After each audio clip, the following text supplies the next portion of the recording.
네, 다 같이 성경을 들고 일어서시기 바랍니다. 봉독해 드릴 하나님의 말씀은 신약성경 에베소서 6장 4절 말씀 한 말씀 봉독해 드리겠습니다.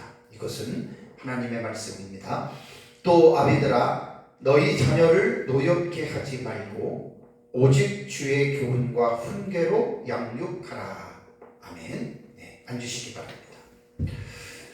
네, 지난주에는 에베소서 6장 4절의 말씀에 대해서 이제 전반부에 있는 말씀을 가지고 제가 설교를 했습니다. 에베소서 6장 4절의 말씀은 아비들에게 교훈하는 말씀인데 자녀를 어떻게 양육하여야 되는지에 대해서 이제 주시는 말씀입니다.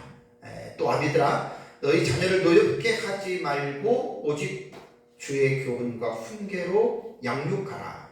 이 한 말씀 속에는 부정적인 명과 긍정적인 명령이 이제 들어있다고 말씀을 드렸습니다. 부정적인 명령은 아비들은 자녀를 노엽게 해서는 안 된다. 노엽게 하지 말아라라고 하는 말이고요.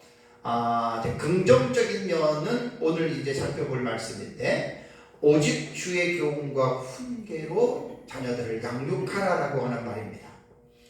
지난주에는 이제 전반부에 기록된 부정적인 의미로서 이제 아비들은 자녀를 노엽게 해서는 안 된다라고 하는 이 말씀을 가지고 제가 2시간 말씀을 전해드렸는데요. 이 노엽게 하지 말아라라고 하는 이 말은 메파로르기제테라고 하는 이 단어죠. 부정어 메라고 하는 이제 단어와 그 다음에 이제 파로기제테라고 하는 말은 화나게 하다, 성나게 하다, 혹은 경로시키다라고 하는 이게 명령법입니다. 그래서 헬라어 문법에서 부정어인 메 플러스 명령법은 지금 하고 있는 일을 즉시 멈추라는 뜻이죠. 그러니까 자녀를 노엽게 하는 부모들은 그것을 즉시 멈추라고 하는 그렇게 우리는 문자적으로 해석을 해야 됩니다. 이게 노엽게 하지 말라라고 하는 파로르기죠. 노엽게 하다인데 이제 메 플러스 이제 매로 들어가서 노엽게 하지 말라라고 하는 이 번역이 우리말 성경의 여러 번역들과 또 영어 성경의 다양한 번역들이 있어요. 근데 이것을 이제 고영배 박사님의 원문 번역 주석 성경을 봤더니 한 7가지를 소개를 해놨어요.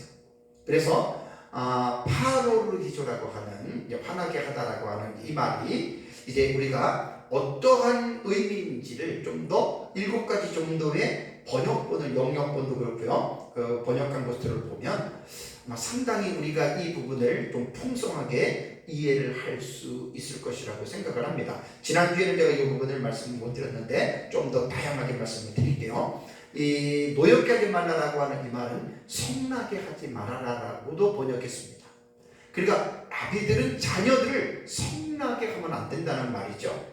또 하나는 어떤 번역에는 마음의 상처를 입히지 말아라. 그러니까 조금 더 구체적으로 확장된 의미로서 이렇게 번역을 했습니다. 그러니까 부모들은 자녀들의 마음에 상처를 입히면 안 돼요. 왜냐하면 상처를 입히면 그 상처가 그 아이가 성장하는 과정에서 상당히 어려움을 겪게 되죠. 세 번째는 감정을 건드려 화나게 하지 말라라는 말입니다. 부모가 자녀의 감정을 건드려서 화나게 할 수도 있고요. 네 번째는 너무 꾸짖지 마십시오라고 하는 말입니다. 큰 일리가 있어요. 제가 7가지 번역을 이렇게 보니까 상당히 좀 일리가 있어서 여러분들에게 지금 소개를 해드리는 겁니다. 그러니까 너무 꾸짖지 마십시오. 적당히 꾸짖으라는 말이에요. 5번째는 조금 길게 번역을 했는데 의역을 했습니다. 또 잔소리를 늘어놓아 반항심을 일으키거나 분노를 품게 하지 마십시오. 이건 조금 해석적인 차원이 들어간 내용입니다. 상당히 일리가 있고요. 다음에 6번째도 마음을 상하게 하거나 화를 돋우지 말게 하십시오라고 이렇게 말했습니다. 그러니까 자꾸만 아이들도 하나의 인격체이기 때문에 아이의 정서를 자극해서 자꾸만 화를 돋우면 그 아이가 그 올바른 성격을 가질 수가 없어요. 상당히 이 번역을 좀 해석적인 의미도 집어넣어서 좀 잘 이렇게 좀 했습니다. 7번째는 지나치게 교정하지 마십시오. 대부분 부모들이 자녀들의 잘못된 행동들을 교정하는 차원에서 지나친 교정 속에서 아이가 노엽게 되고 화가 나잖아요. 그래서 7가지의 이 번역을 제가 쭉 보니까 상당히 이거는 우리가 좀 폭넓게 받아들이면 좀 이해하기 쉽겠다라고 하는 이제 그런 생각을 제가 해봤습니다. 부모가 자녀를 양육하다 보면 이 분을 내지 않을 수가 없어요. 그러니까 화를 내지 않을 수가 없다는 말입니다. 화를 내는 것은 잘못된 것이 아닙니다. 이것은 인간의 기본적인 정서 가운데 하나가 있기 때문에 분을 내는 것은 그것은 죄가 되지 않아요. 에베소서 5장에도 보면은 분을 내어도 죄를 짓지 말아라라고 하는 말씀들이 있죠. 분을 내어도. 그러니까 이제 사람은 충분히 분을 낼 수 있는 이제 그러한 인간의 정서가 있다는 얘기입니다. 4장 이제 26절에 나와요. 분을 내어도 죄를 짓지 말라라고 하는. 그러니까 자녀들을 양육하면서 좀 아이를 약간 화를 내게 할 수 있고 노엽게 할 수도 있기는 한데 그러나 자녀를 노엽게 하는 일이 정당한 범위를 넘어서 자녀의 정서에 해를 가하는 것이 될 때에는 그것을 하면 안 된다는 말이에요. 그렇다면 이 정당한 범위가 무엇일까요? 정당한 범위. 그러니까 이게 좀 규정하기가 사실은 조금 이제 애매한데 너무나 아이들을 지나치게 자극하고 아이의 어떤 마음이 분노가 일어나는 것들을 지속하거나 자주 하거나 강하게 하면 그런 것들은 사실 이제 안 된다라는 말입니다. 그래서 이제 어린 시절부터 이제 이러한 아이들을 노엽게 하는 일들이 아주 어릴 때부터 이제 지속이 되기 시작하면 그것이 계속 반복이 되기 시작하면 그 아이의 인격이 이제 손상이 됩니다.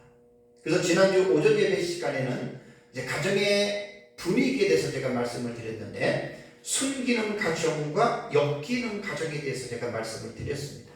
그러니까 역기능이라고 하는 말은 올바른 기능을 하지 못하는 그러니까 부정적인 그러한 어떤 규칙들이 많은 그런 가정인데요. 그런 역기능 가정에서 자라게 되면 그러한 아이를 가리켜서 가정사회학자들은 성인 아이라고 부릅니다. 어덜트 칠드런이라고 부르는데 이 성인 아이의 이 어떤 그 성인 아이로서의 가지고 있는 요소들이 많으면 많을수록 심각하면 심각할수록 그 아이는 이 세상을 살면서 정상적인 행동이 아닌 이상 행동을 하게 됩니다. 이게 이제 인간의 행동이라고 하는 것은 마음에서부터 우러나와서 행동을 하게 되는데 그 마음이라고 하는 것이 보통 우리는 인격이라고도 이야기를 합니다.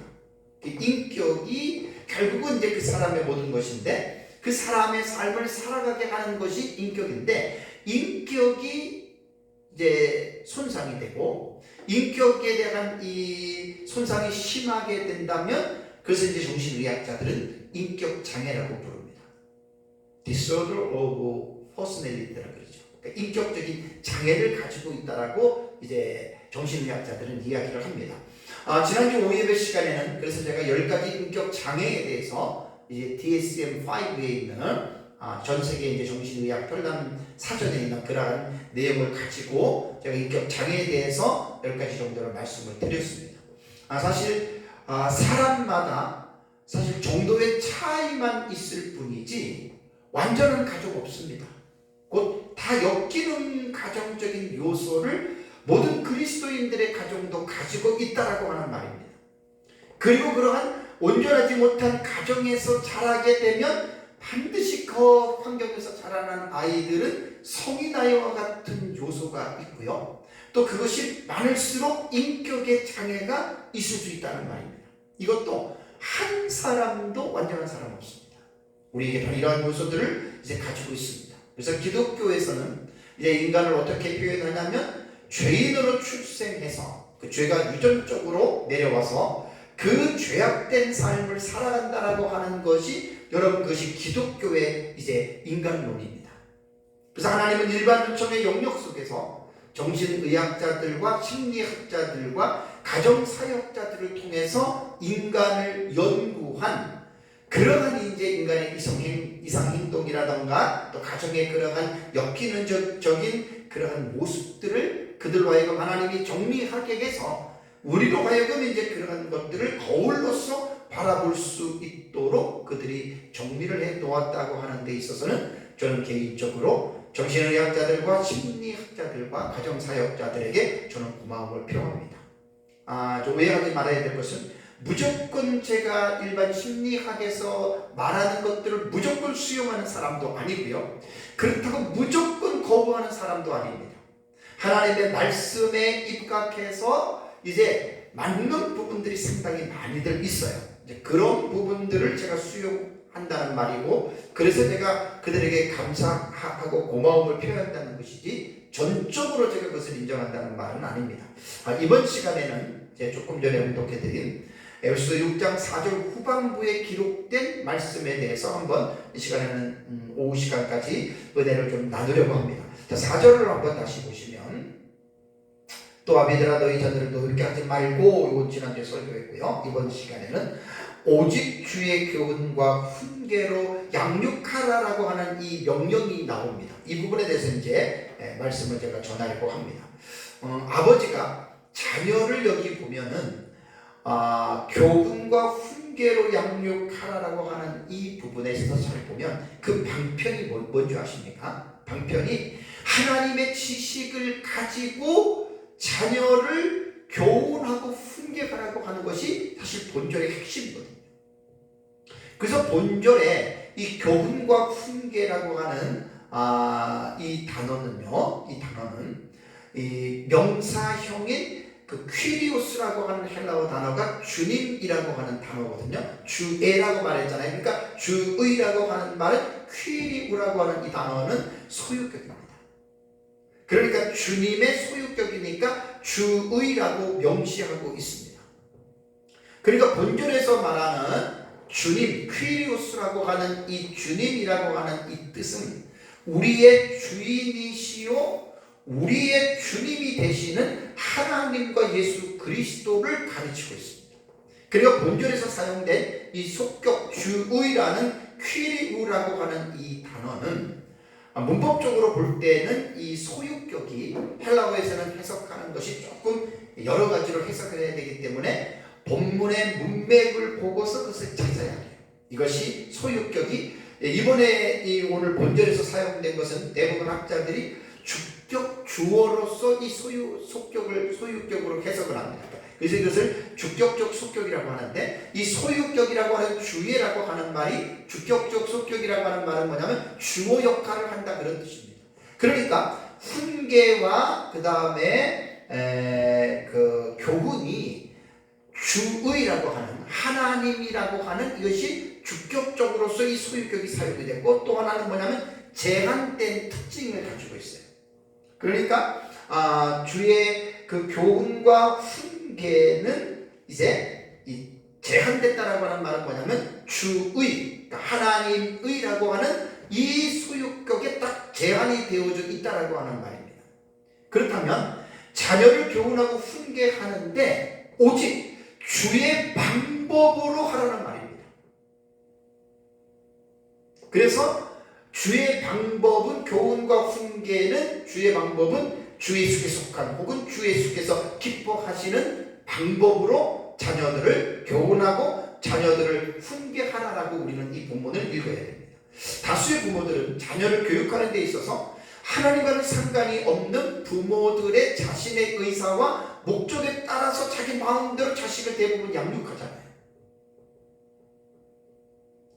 사도 바울은 그리스도인들의 부모들에게 부모의 마음대로, 부모의 기분대로 자녀를 양육하는 것이 아니라 주의라고 하는 속격이 주격적이고 제한된 성질이 있다 그랬죠. 그러니까 하나님에게 속한 교훈과 훈계라고 하는 말입니다. 결론적으로 말하면 하나님께 속했다라고 하는 이 표현은 바로 성경을 말합니다.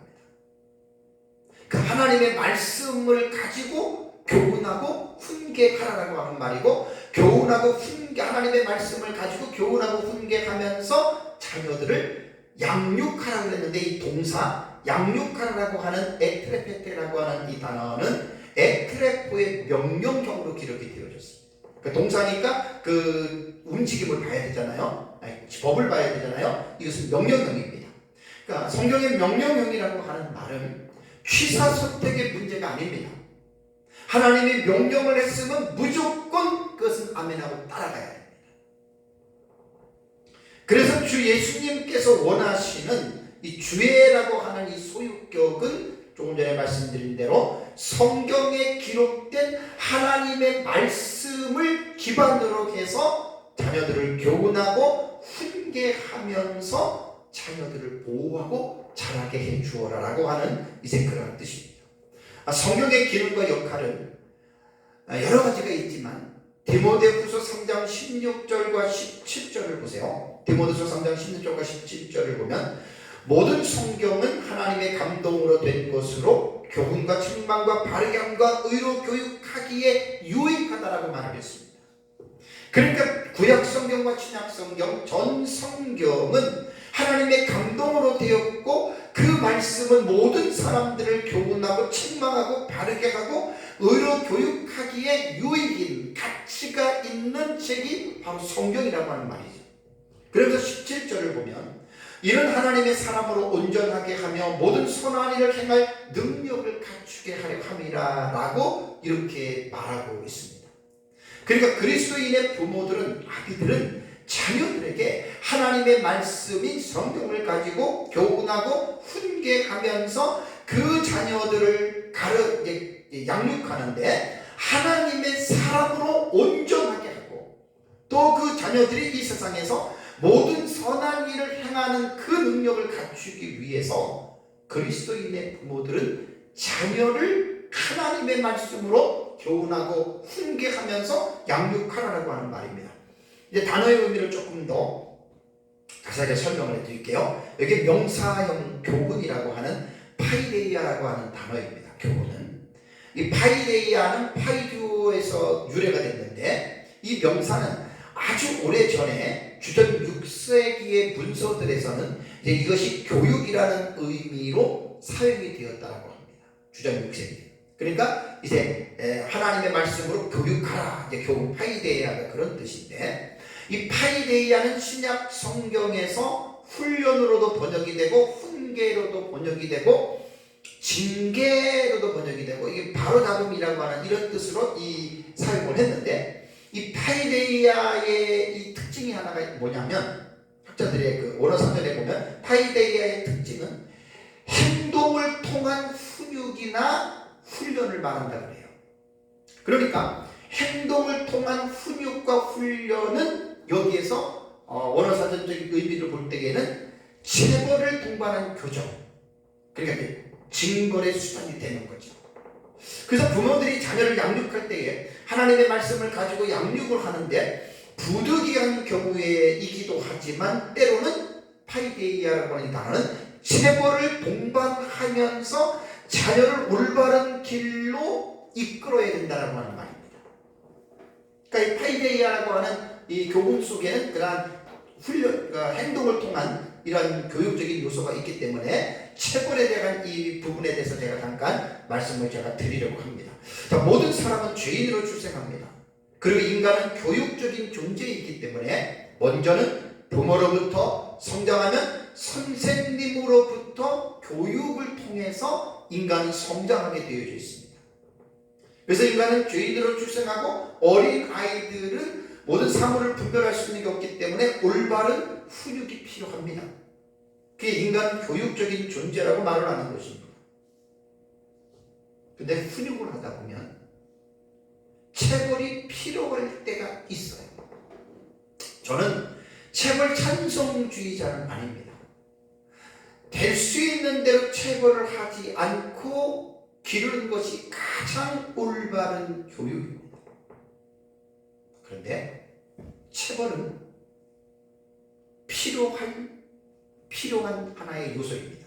성경을 보면 좀 이따 말씀드리겠지만 체벌을 하라고 성경은 분명히 우리에게 교육을 하고 있는데 체벌을 할 때에는 부모가 정당한 마음의 자세를 가지고 체벌을 하면 괜찮은데 정당하지 못한 마음을 가지고 체벌하면 안 됩니다.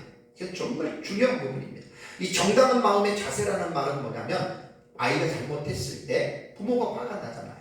그럼 체벌할 때 일단은 부모가 분노의 마음을 가라앉혀야 돼요. 그리고 마음이 평안한 상태에서 조곤조곤 따져서 이야기를 하고 너가 이렇게 했기 때문에 너는 왜 이렇게 했느냐라고 하면서 정당한 체벌을 하는 것은 성경적이고 옳은데, 정당하지 못한 체벌은 그런 것 없이 분노와 혈기 가운데에 분풀이의 요소로 자녀를 때릴 때가 있어요. 만일 이러한 자세로 체벌을 하게 된다면 그 체벌은 오히려 역효과를 가져온다라고 하는 거 꼭 기억해야 됩니다. 저도 새 아이를 기르면서 아이들을 훈육할 때 저도 체벌을 했습니다. 근데 체벌을 할 때 제 자신을 가만히 보면, 제 경험으로 볼 때 올바른 자세를 가지고 체벌한 적이 별로 없었던 것 같아요. 화가 나니까 그냥 나도 모르게 그 분풀이로 아이들을 때릴 때가 있었거든요.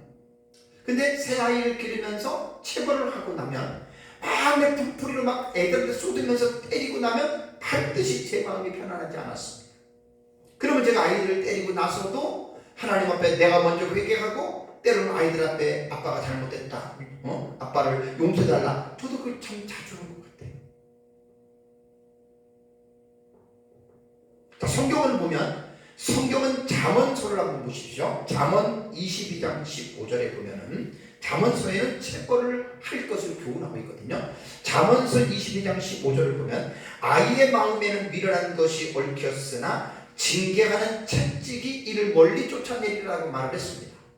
여기 채찍이라고 하는 쉐베트라고 하는 이 단어는 막대기라는 용어거든요. 막대기 혹은 지팡이라도 해석이 되는데, 막대기는 어떤 용도로 쓰여지냐면 교정적인 징계 또는 형벌의 도구로서 막대기를 사용을 했습니다.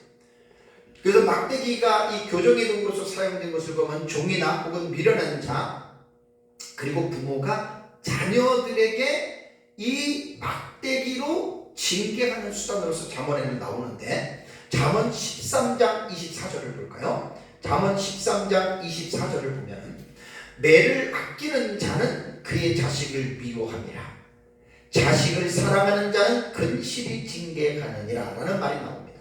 그렇다고 해서 이 말을 매를 늘 대라는 말은 아닙니다. 그렇게 성경은 말을 하는 것이 아닙니다. 매를 아끼지 말라고 해서 계속 매를 대라는 말이 아닙니다. 아까 말씀드린 대로 될 수 있는 대로 매를 대지 않고 훈계하는 방식이 사실 옳습니다. 그러나 잠언 13장에 이렇게 나오고, 그 다음에 잠언 23장 13절과 14절을 볼까요? 잠언 23장 13절과 14절을 보면 아이를 훈계하지 아니하려고 하지 말라. 그러니까 부정이지만 긍정으로 하면 훈계하라는 말입니다. 채찍으로 그를 때릴지라도 그가 죽지 아니하리라. 14절에 내가 그를 채찍으로 때리면 그의 영혼을 수월에서 구원하리라. 이 말을 채찍 찬성론자들이 이 말을 가지고 자녀들을 때릴 때 이제 이것이 합리화를 시켰는데, 그렇게 쓰면 안 되고요. 아이의 마음에 미련한 것이 얽혔기 때문에 채찍이 그것을 이제 멀리 쫓아낸다고 22장 15절 조금 전에 말씀드린 대로 이제 말이 나오죠. 그 다음에 또 하나 29장 15절을 볼까요? 29장 15절을 보면 채찍과 꾸지람이 지혜를 주거늘 임의로 행하게 버려둔 자식은 어미를 욕되게 하느니라. 참 맞는 말입니다. 그래서 잠언에서 교훈하고 있는 자녀의 체벌은 훈육의 상징입니다. 만일 부모가 잘못된 행동을 하는 자녀에게 구두적 책망의 훈계와 교정을 위한 육체적인 체벌의 징계를 행하지 않으면, 그냥 가만히 내버려 두면 결국 아이의 삶의 불행과 심지어는 죽음을 가져올 것이라고 교훈하고 있는 내용입니다. 그러나 조금 전에도 말씀드렸듯이 이 말씀을 빌미로 아이들을 무자비하게 체벌하는 것은 옳지 않습니다. 사실 성경은 아이들이 잘못할 때 무조건 체벌하라고 말을 하는 것이 아니고, 자녀에게 체벌이 필요할 때가 있는데 그때에는 정당한 자세와 방법으로 반드시 아이들을 교정하는 차원에서, 징계하는 차원에서 채찍이 필요할 수 있다. 이 부분은 잘 부모들이 생각을 해야 됩니다. 그 다음에 여기 이제 다시 말씀을 드리면, 교훈으로 번역한 헬라어가 파이레이아라고 그랬죠. 파이레이아가 아이들을 교훈할 때 행동을 통한 훈육으로서의 이러한 체벌이 이제 내재되어져 있다라고 하는 말입니다. TV에 보면은 오은영 박사가 출연하는 금쪽 같은 내 새끼라고 하는 그 프로그램이 있어요. 가끔 제가 이렇게 제 아내가 볼 때 이렇게 보면은 도무지 이해가 되지 않는 아이들이 너무나 많아요. 그런 애들만 이제 만들어가지고 이제 그 방송을 하기 때문에 그렇죠. 근데 제가 볼 때마다 대다수의 경우가 부모들이 아이들에게 훈육과 때로는 징계를 하지 않기 때문에 그런 일이 나타나는 겁니다. 얼마 전인가 한 달 됐나요? 제 아내 보는 걸 봤더니 어머 세상에 얘가 중학생인가요? 지 엄마를 욕하고 머리채를 끌어당기고 발로 다리를 때리고 그 심각하다. 중학생 정도가 된 아이가 욕하고 때리고, 그거는 자녀에게 뭐라 하기 이전에 부모가 자식에게 파이데이아 이 교훈을 시키지 않는 거예요. 어릴 때부터 그렇게 될 때 반드시 교정을 시켜줘야죠. 엄마한테 그러면 안 돼. 그렇게 엄마를 욕하는 거 그건 당연히 안 되죠. 왜냐하면 자식이 부모를 공경해야지. 참 너무너무 제가 참 안타까웠습니다. 그걸 보면서. 그래서 주의 교훈과 이 말씀 속에는 자녀가 잘못할 때 자녀에게 체벌을 할 수도 있다. 그러나 정당한 마음과 자세를 가지고 체벌을 하는데, 그렇다면 체벌의 목적이 뭐죠? 왜 부모가 자녀를 체벌해야 됩니까? 일단은 부모의 말을 순종하도록 교육하기 위함입니다. 디도서 1장 6절을 보면 감독의 자격 중에 불순종하는 일이 없는 믿는 자녀를 둔 자들이 교회의 감독이 될 수 있습니다. 그렇다고 꼭 아이를 체벌을 통해서 아이들이 순종한다는 말은 아닙니다. 높아심에서 말씀을 드리자면, 이것은 체벌을 제가 장려하려 하고 합리화를 시키려고 체벌에 대한 문제를 제가 가지고 말씀을 드리는 것이 아닙니다. 인간은 죄의 악 중에 태어나고 죄인으로 태어나기 때문에 그것들을 아이들이 자라는 과정 속에서 부모가 하나님의 말씀을 가지고 교훈을 바르게 하지 아니하면 인간은 비틀어질 수밖에 없는 거예요. 부모가 자녀를 어린 시절부터 올바르게 교육하면 자녀가 일평생을 올바르게 살아가고 부모의 마음에 기쁨을 주게 됩니다. 잠언 29장 17절을 보시면 내 자식을 징계하라. 그리하면 그가 너를 평안하게 하겠고 또 내 마음에 기쁨을 주리라. 그러니까 자녀를 징계하고 자녀를 체벌하는 목적은 그것을 통해서 그 아이가 올바른 사람으로서의 성장하게 하기 위한 방편이지 체벌 자체가 목적이 아닙니다. 체벌을 통해서 아이를 교정하기 위한 것이기 때문에 어릴 때부터 부모가 올바르게 자녀를 잘 교육하고 때로는 징계했다면 그 아이는 잘 자랍니다. 부모의 마음에 기쁨을 주면서 자라는 아이가 될 수 있습니다. 다음에 두 번째, 훈계하라 그랬어요. 교훈과 훈계라고 하는 명사 훈계가 나옵니다. 이 훈계는 누데시아라고 하는 단어거든요. 헬라어. 누데시아라고 하는 이 단어의 원형은 누데데오라고 하는 단어입니다. 누데데오라고 하는 이 단어에서 유래가 됐는데 훈계, 권고, 경고, 교정, 징계 이렇게 이렇게 사용이 되는 단어인데 신약 성경에 3번 나옵니다. 바울 서신에만 나타나는데 고린도전서 10장 11절에서는 경계로 번역을 했고 에베소서 6장 4절과 디도서 3장 10절에는 훈계로 번역을 했습니다. 그런데 이 누데시아는 조금 전에 말한 교훈으로 번역된 파이데이아가 행동으로 교훈하는 것이라면 이 누데시아는 말로써 교육하는 것이라고 학자들이 이야기를 하더라고요. 그러니까 말로써 교육을 하는데 그 교훈의 내용은 주의라고 하는 소유격을 꼭 기억하십시오. 하나님의 말씀입니다. 하나님의 말씀으로 그 말로 교육을 하라는 거예요.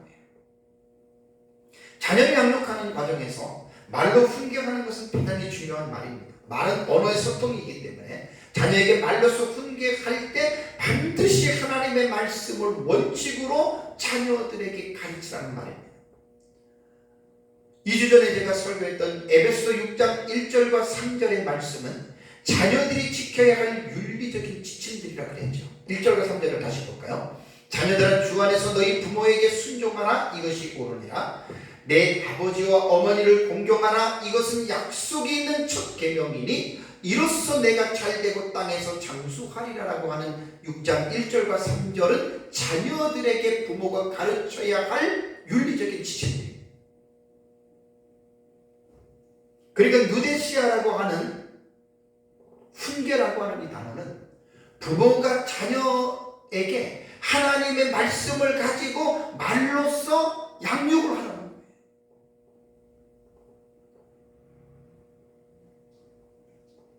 부모에게 순종하고 부모를 공경하는 자녀는 성인이 되면 또 교회를 가면 교회의 지도자들에게도 순종하고 지도자들을 존경합니다. 그리고 이제 또 성인이 돼서 사회인이 되면 국가의 그 지도자들, 또 회사에 들어가면 회사의 그 리더들에게 순종하고 그들을 존경할 수 있다고 하는 말입니다. 그러니까 모든 것이 시작이 가정입니다. 가정 교육이 잘된 아이들은 밖에 나가면 반드시 올바르게 살아갑니다. 또 가정에서 부모가 부모의 권위를 가지고 아이들이 부모를 공경하고 순종하게 교육을 받은 아이들은 하나님을 믿으면 하나님의 말씀도 순종을 하게 되어 있습니다. 훨씬 더 쉽습니다. 부모가 자녀에게 하나님의 말씀으로 훈계하기 위해서는 부모가 먼저 하나님의 말씀을 잘 알고 있어야 됩니다. 하나님의 말씀을 모르는 부모는 하나님의 말씀으로 자녀를 훈계할 수 없습니다. 자기 생각으로 자기 뜻대로 자녀들을 훈계할 수밖에 없다라고 하는 말입니다. 그래서 그리스도인들의 부모는 올바른 자녀 교육을 시키기 위해서 부모가 먼저 하나님의 말씀을 배우고 해야 됩니다. 이제 오후 예배 시간에 제가 구약의 쉐마 본문의 말씀을 가지고 좀 설교를 합니다. 쉐마라고 하는 말은 들으라라고 하는 말이거든요. 그래서 거기 본문에 보면은 하나님께서 모세에게 뭐라고 얘기했냐면 먼저 부모들이 하나님의 말씀을 듣고 하나님의 말씀을 부모들의 마음에 먼저 새긴 후에 그리고 그 말씀을 가지고 자녀를 가르치는 순서가 그렇게 돼요. 오늘날 교회를 다니는 그리스도인들의 부모들도 자녀를 하나님의 말씀으로 양육시키지 못하는 이유는 부모가 하나님의 말씀을 잘 모르기 때문에 그래요. 다음에 이제 세 번째는 동사형입니다. 양육하라 그랬잖아요. 양육하라. 엑트레페테라고 하는 이 양육하다라고 하는 이 헬라어 단어는 엑트레포, 원형이 엑트레포입니다. 이 단어인데 이게 명령형이고 현재 능동태입니다. 제가 동사가 나오면 제가 동사를 분해하잖아요. 동사의 성격을. 여기서 동사 엑트레포는 신약 성경에 2번 나오는 데다 양육으로 번역이 된 단어입니다. 고전 헬라어에서 용례를 보면 이 양육이라고 하는 엑트레포는 아이가 장성하기까지 기르고 양육하는 거예요. 장성하기까지, 어린 아이 때부터. 또는 가르쳐 길들이다라고 하는 말입니다. 이게 교육적인 요소입니다. 우리말에 양육이라고 하는 사전적 정의를 보면 아이를 보살펴서 자라게 한다라고 하는 뜻입니다. 그러니까 뭐 다 헬라어나 우리말 언어나 뭐 양육이라고 하는 것은 거의 같은 의미를 가지고 있습니다. 교육 철학자로서는 말하기를 아이의 마음은 백지장 같다라고 이야기를 하고 그 백지에다가 어떤 그림을 그리느냐에 따라서 그림이 형성되듯이 마치 아이들이 그와 같다라고 얘기를 했어요. 오래전에 한 23, 4년 전에 심리학을 공부할 때 들었던 말인데 기억이 남아요.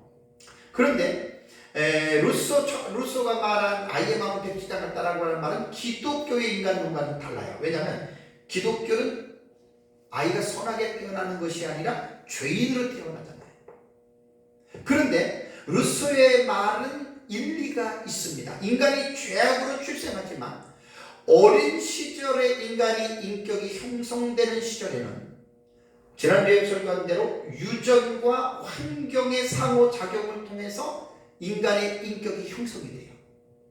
그래서 아이들이 모태로부터 태어나서 가정의 그 환경에 따라서 아이가 인격이 형성이 되거든요. 특히 어린 시절에 부모가 어떻게 교육을 시키느냐에 따라서 아이의 운명이 결정된다고 해도 틀리지 않습니다. 그만큼 어린 시절에 자녀를 교육하는, 어떻게 교육하느냐가 그만큼 중요하다라고 하는 말입니다. 본문에서 강조하는 내용은 부모의 의무와 책임은 자녀를 태아 때부터 시작하여 자녀가 출생한 이후 영아기부터 성장하는 과정에서 육체적으로나 정서적으로나 영적으로 잘 자랄 수 있도록 부모는 하나님의 말씀으로 자녀를 양육하라고 하는 말입니다. 그래서 오직 주의 교훈과 훈계로 방법이 이겁니다. 이걸로 자녀들을 보호하면서 자라게 해주라고 하는 말입니다. 양육의 목적은 아까 디모데후서 3장 16절 17절에 말씀드린 대로 하나님의 사람으로 온전하게 살아가도록, 자녀들이 이 땅에 살면서 하나님을 알고 하나님을 믿고 하나님께 영광을 돌리는 그런 삶을 살아가도록, 그리고 자녀들이 어느 곳에 있든지 모든 선한 일을 행하도록. 왜냐하면 하나님이 우리를 구원하신 목적은 착하게 살아가라고 구원했습니다. 예수 믿고 구원받는 것은 에베소서 2장 10절에도 말을 했잖아요. 에베소서 2장 10절의 말씀대로 하나님께서 우리를 구원하신 목적은 선한 일을 위하여 지으심을 받았다라고 분명하게 말했습니다.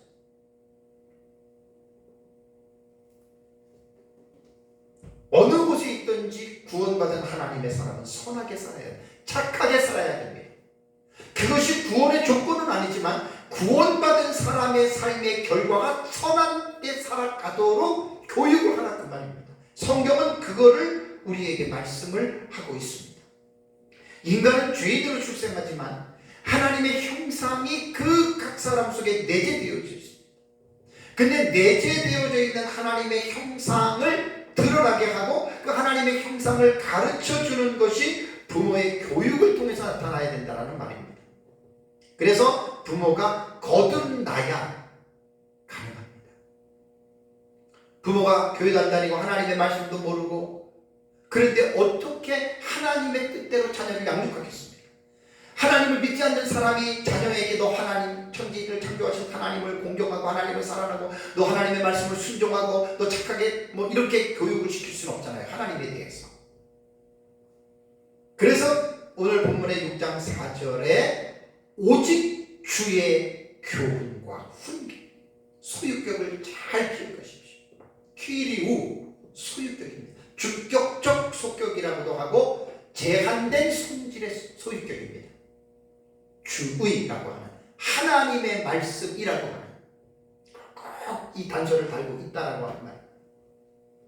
그래서 앞에서도 말씀드린 대로 부모가 자녀를 양육할 때 부모의 마음이나 뜻대로 기분대로 하는 경우들이 많잖아요. 자식은 이것을 하고 싶고 자식은 어떤 이런 것에 대해서 마음을 갖고 있는데 안 돼.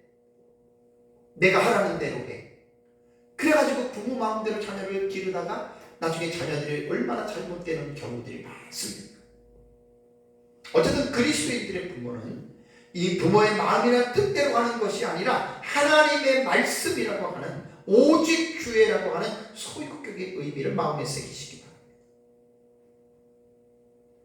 하나님의 말씀으로 교훈과 훈계로 잘 자라게 해야 된다라고 하는 말입니다.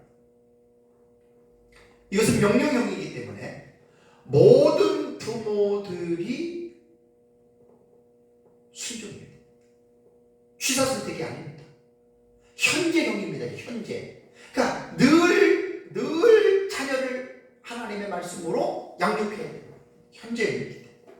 그 다음에 능동태이기 때문에 억지가 아니고 자발적인 마음으로 자녀들을 하나님의 말씀으로 교훈하고 훈계하는 이 일을 부모들은 잊지 마시기 바랍니다. 하나님께서 무엇 때문에 모든 부모들에게 오직 주의 교훈과 훈계로 양육하라고 하셨을까요?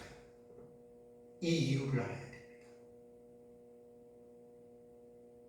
자녀를 잘 양육해서 성공시켜서 그 자녀로 말미암아 부모가 덕을 보라고 하는 말이 아니고,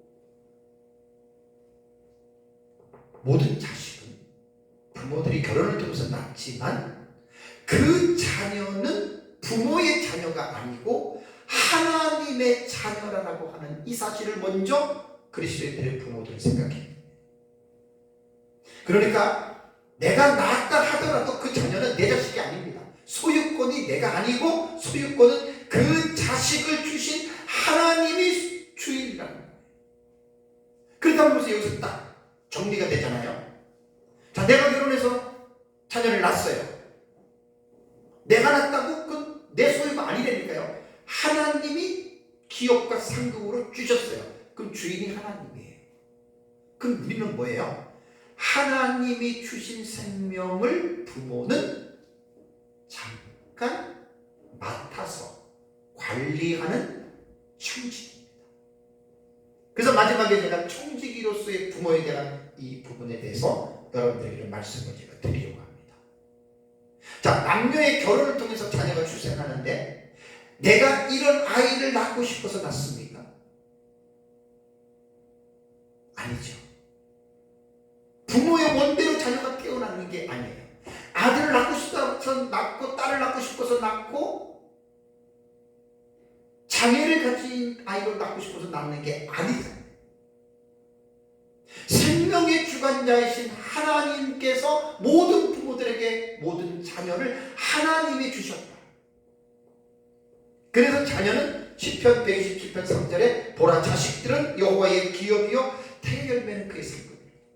어떤 부모든지 어떤 자식이든지 간에 자식은 하나님이 그 부모에게 유산으로 유업으로 준 거예요. 복덩어리 그 상으로 준 거예요. 그 부모들에게. 안타까운 게 며칠 전에 어떤 엄마가 3, 4년 전에 4, 5년 전에 아이를 연년생으로 또 이렇게 나가지고 그 아이를 하루 만에 죽여서 냉장고에 냉동실에 집어넣다가 걸렸잖아요. 최근. 너무 마음이 아픕니다. 그 부모라고 다 부모가 아니에요. 자식이 자기네들이 그 위에 아이들이 셋이가 넷이 있는데 참 너무너무 안타깝다. 그리고 지금 우리나라에 아이들이 분명히 산부인과에서 낳는데 그 아이가 호적에 올라오지 않는 애들이 꽤 있어요. 지금 경찰이 지금 다 수사 중입니다. 너무너무 마음이 아파요. 하나님이 주신 자식인데.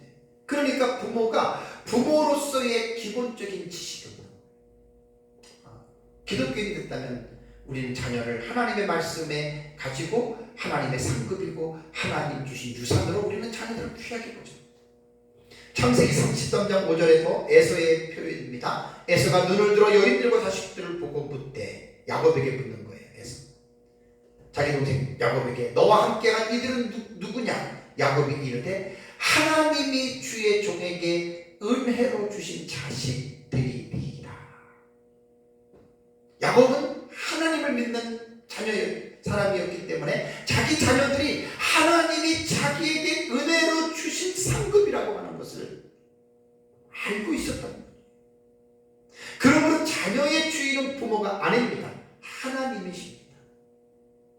하나님이 자녀가 하나든 둘이든 아들이든 딸이든 간에 하나님께서 그 자식을 부모에게 맡겨주셨다라고 하는 하나님의 소유를 맡겨주신 거기 때문에 부모는 절대로 자식에 대해서 자기가 주인이라고 그 소유권을 주장하면 안 돼요. 그 죄입니다. 소유권이라고 하는 우리말의 의미가 무슨 뜻이냐면 법률적으로 어떤 물건을 지배할 수 있는 권리예요. 이 건물이 내 소유라면 내 마음대로 이 건물을 뜯기도 하고 허물기도 하고 증축할 수도 있는 거예요. 그리고 자유로이 사용하면서 수익 처분할 수가 있는 게 이게 주의 소유권이라고 하는 말입니다. 자녀가 부모의 소유가 아니라 하나님의 소유이기 때문에 부모의 마음대로 자녀를 지배해서는 안 된다. 부모 마음대로 자녀를 대해서는 안 된다는 거예요. 이거를 꼭 우리 그리스도인들의 부모들은 깨달아야 됩니다. 내게 준 자녀이지만 소유권은 주님에게 있습니다. 그래서 청지기는 주인의 뜻대로 주인이 하라는 대로 그 일을 잘 감당하는 것이 청지기입니다. 그래서 청지기는 두 가지 종류가 있잖아요. 선한 청지기와 악한 청지기가 있습니다. 선한 청지기는 주인의 뜻대로 주인이 하라는 대로 잘하면 그 청지기는 정말 선한 청지기예요. 악한 청지기는 주인의 뜻을 거절해요. 자기 마음대로 해요. 그게 약한 청지기입니다. 우리 베드로전서 4장 10절을 볼까요? 베드로전서 청지기에 관련해서 베드로전서 4장 10절을 말씀을 드릴게요. 각각 은사를 받은 대로 하나님의 여러 가지 은혜를 맡은 선한 청지기같이 서로 봉사하라. 여기 청지기라고 하는 오이코르모스라고 하는 이 단어는 집이라고 하는 집과 거처라고 하는 뜻의 오이코스와 경영하다 혹은 관리하다라고 하는 네모라고 하는 이 두 단어의 합성어입니다. 그래서 오이코노모스라고 하는 이 뜻은 집안일의 관리자, 그래서 청지기라고도 부르고 감독자라고도 부릅니다. 청지기의 우리말의 의미를, 사전적 의미는 남의 것을 대신 맡아 지키고 관리하는 사람. 그 다음에 기본적인 의미로는 양반집 수천방에 있으면서 여러 가지 장리를 맡아보고 시중을 드는 사람을 이르던 말이 바로 청지기라는 말이거든요. 여기 수천방이라고 하는 말은 청지기가 기거하는 방입니다. 베드로전서 4장 10절의 말씀은 사도 베드로는 성도들에게 권면하기를 모든 은사는 하나님이 주셨다는 거예요. 우리가 각종 각양 은사들이 있어요. 직분이 있어요. 그거요 하나님이 주신 거예요. 하나님이. 내가 잘나가지고 내 능력으로 그 은사와 능력을 받은 게 아니라 하나님이 주셨다는 겁니다. 각 사람에게 각각 그것도 하나님의 뜻대로. 그렇기 때문에 은사를 받은 사람들은 청지기예요. 청지기. 왜? 그 은사를 수여하신 주인이 하나님이잖아요. 그래서 청지기들은 선한 청지기가 되라는 거예요. 그래서 은사는 어떤 은사든지 간에 그 은사는 상대를 위해서 봉사하는 것이지, 그 은사를 가지고 사람들을 지배하고 자기를 자랑하고 그 은사를 가지고 남에게 돈을 받는 수단으로 쓴다는 도둑놈입니다. 아주 악한 청지기입니다. 은사 사역을 하는 사람들 중에 얼마나 못된 사람들이 많은지 몰라요. 도둑들의 말도둑, 날강도들이 그렇게 많아요. 내가 기도해 줬으니까 났으니까 헌금 받자, 집 팔아봤죠. 그거 다 도둑놈들입니다. 청지기예요. 청지기. 베드로전서 4장 10절은 각각 은사를 받은 대로 하나님의 여러 가지 은혜를 맡은 선한 청지기같이. 은사는 인간에게 나오는 게 아닙니다. 하나님으로부터 나오는. 마찬가지로 자식도 하나님께서 주신 기업이고 상급이기 때문에 어떤 자식이든 간에 부모들은 자기 소유가 아니고 하나님의 소유고, 하나님의 소유이기 때문에 주의 교훈과 훈계, 소유격을 기억하세요. 하나님의 교훈과 훈계로 하나님이 내게 맡겨주신 자녀들이 하나든 둘이든 셋이든 넷이든 간에 그 자녀들을 하나님의 뜻대로 잘 교훈과 훈계로 양육하면 그 부모는 선한 청지기의 부모가 되는 거예요.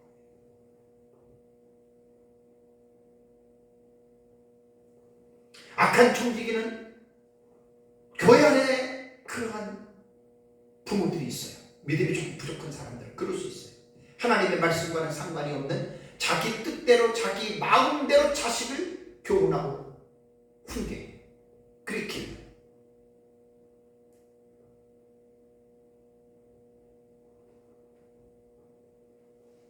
아닙니다. 하나님이 부모들 마음대로 부모 기분대로 자식을 기르라고 자식을 주게 자식의 소유권은 하나님에게 있습니다.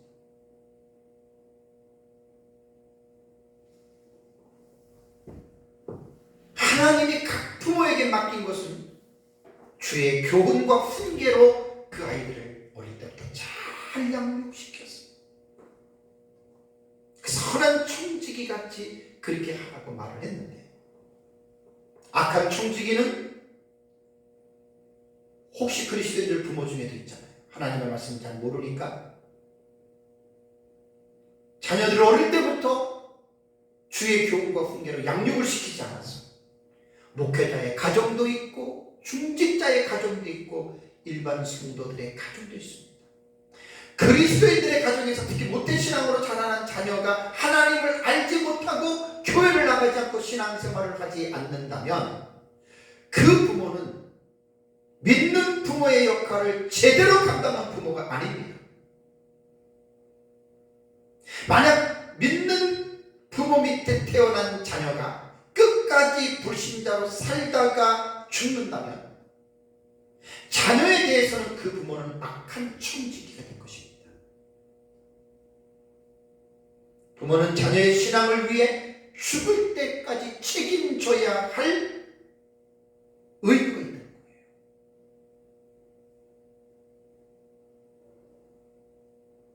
하나님이 왜 자녀를 내게 줬습니까?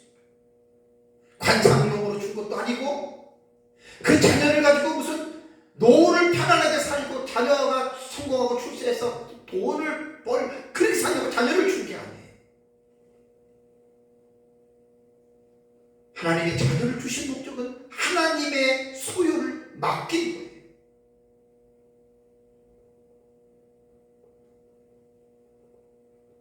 결론적으로 선한 청지기는 자녀를 어떻게 길러야 되냐면 목적으로서 하나님의 영광을 위하여 살아가도록 길러야 됩니다. 그러니까 주의 교훈과 훈계로 양육하면 반드시 그 아이는 하나님의 영광을 위해서 살아가게 되어 있습니다. 왜? 하나님이 사람을 지을 때 그 목적으로 지은 거예요.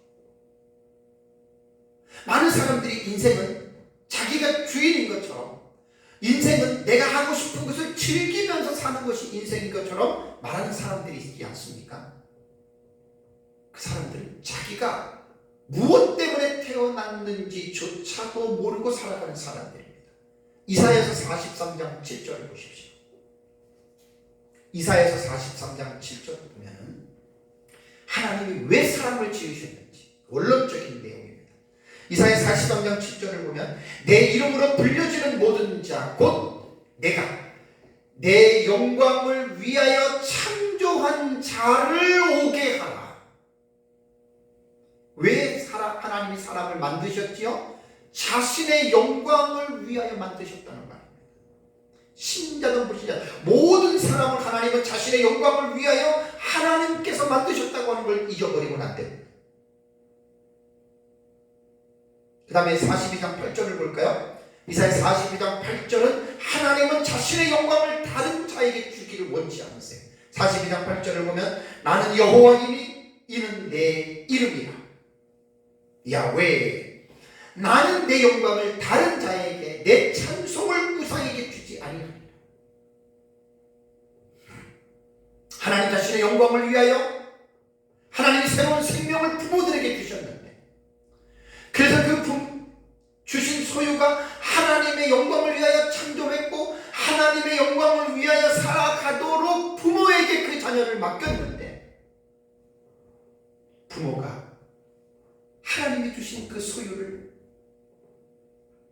그 소유가 하나님인 줄 알지 못하고 자기 것으로 착각했어. 하나님의 뜻과는 상관이 없이 세상 사람들 그리스도인들 중에서도 주일날 교회 나오고 하나님 앞에 예배하는데 야, 너 공부해 교회 오지 마, 이러는 사람들도 있지 않습니까? 있어요.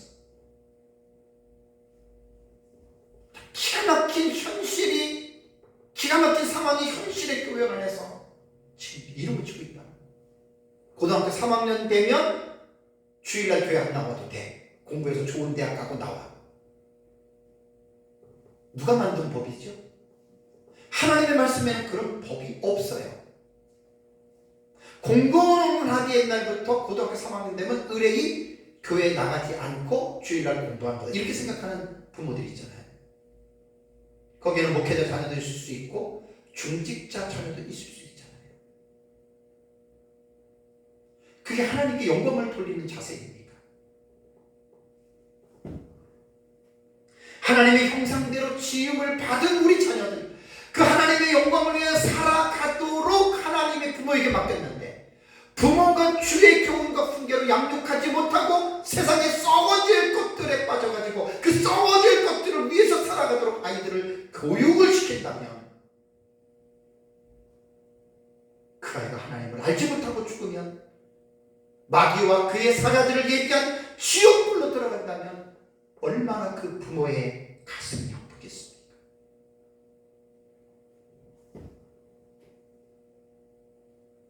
사랑하는 성도 여러분, 하나님께서 자녀를 부모에게 맡기신 이유와 목적이 무엇입니까?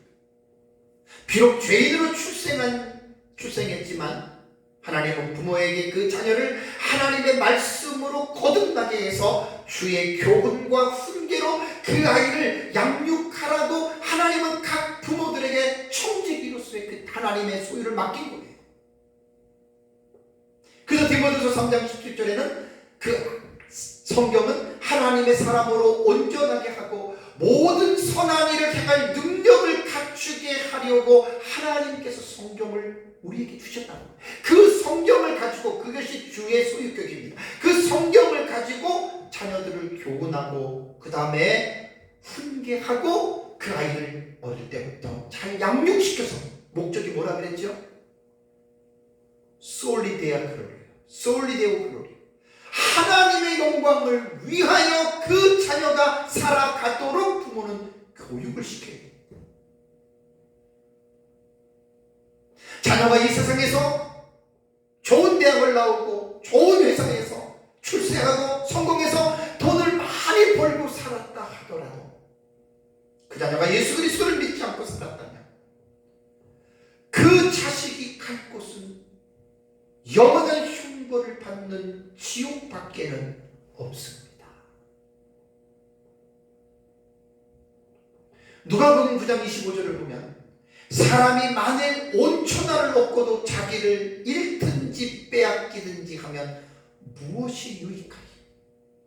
온 세상을 다 가져도 자기 영혼의 구원을 받지 못하면 정말 제일 불쌍한 사람 아닙니까? 마태복음 25장 달란트 비유를 잘 기억하시기 바랍니다. 하나님은 모든 사람들에게 각자에게 달란트를 맡기셨습니다. 반드시 하나님 결산합니다. 특히 모든 부모들에게 자녀를 주셨는데 부모들은 하나님의 소유인 자녀를 맡아서 청지기로서의 지금 그 직임을 감당해야 된다고 하는 사실을 잊지 마시기 바랍니다. 모든 부모가 자녀들을 생각할 때 그 자녀는 내 자녀가 아닙니다. 하나님께서 나에게 맡겨주신 하나님의 자녀라고 생각을 한다면 자녀에 대한 양육을 결코 소홀히 할 수 없을 것입니다. 그래서 모든 부모는 청직이라고 하는 이 의식을 절대로 잊어버리지 마시기 바랍니다.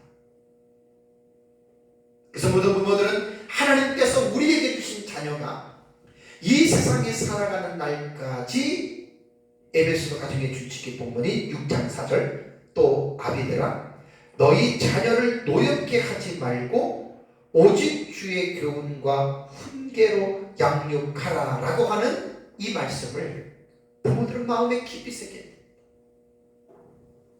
그리고 이 가정의 주치기 본문에서 부모들에게 하신 말씀을 잘 마음속에 깊이 새기고 하나님의 말씀을 가지고 이 주의 소유격이 그거라고 그랬어요. 하나님의 말씀을 가지고 하나님이 맡겨주신 하나님의 소유인 자녀를 올바르게 교훈하고 훈계하고 양육해서 그 자녀가 하나님의 영광을 위하여 살아가는 자녀로 양육하시기를 주님의 이름으로 축복합니다. 같이 함께 기도하겠습니다.